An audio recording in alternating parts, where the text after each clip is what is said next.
ایک دفعہ کا ذکر ہے کہ ایک بچے نے ایک کچھوا پال رکھا تھا۔ وہ سارا دن اسے کھلاتا پلاتا رہتا اور اس کے ساتھ کھیلتا رہتا تھا۔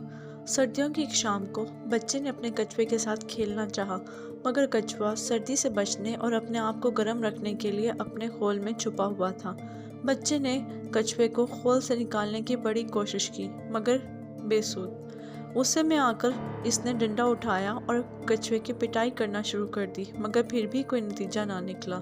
بچے نے چیخ چیخ کر کچھوے کو باہر نکالنے کی پوری کوشش کی، مگر کچھوا سہم کر اپنے خول میں اور زیادہ دبکا رہا۔ بچے کا باپ کمرے میں داخل ہوا تو بچہ غصے سے تلملا رہا تھا۔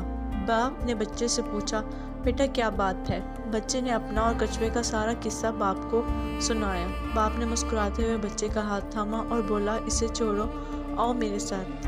بچے کا ہاتھ پکڑے باپ اسے آتش دان کے پاس لے گیا، آگ جلائی اور حرارت کے پاس بیٹھ کے ہی بچے سے باتیں کرنے لگ گیا۔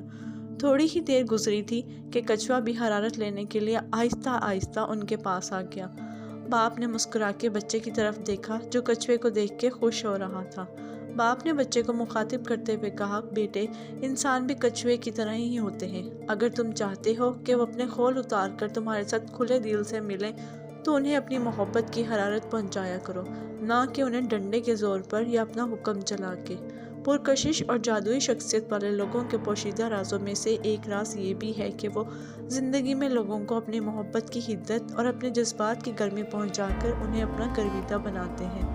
ان کی تعریف اور تحسین اور قدر سے ان کے دلوں میں اپنے لیے پیار اور چاہت کے جذبات پیدا کرتے ہیں، اور پھر انہی جذبات کے بلبوتے پر ان کے اور لوگوں کے دلوں پہ حکومت کرتے ہیں۔ انسانی مخلوق تو ہے ہی ایسی کہ کوئی بھی اس کے دل میں گھر نہیں کر سکتا، سوائے اس کے کہ اس کے جذبات کی گرم جوشی، سچے دل اور روح کی پاکیزگی کے ساتھ قدر کی جائے۔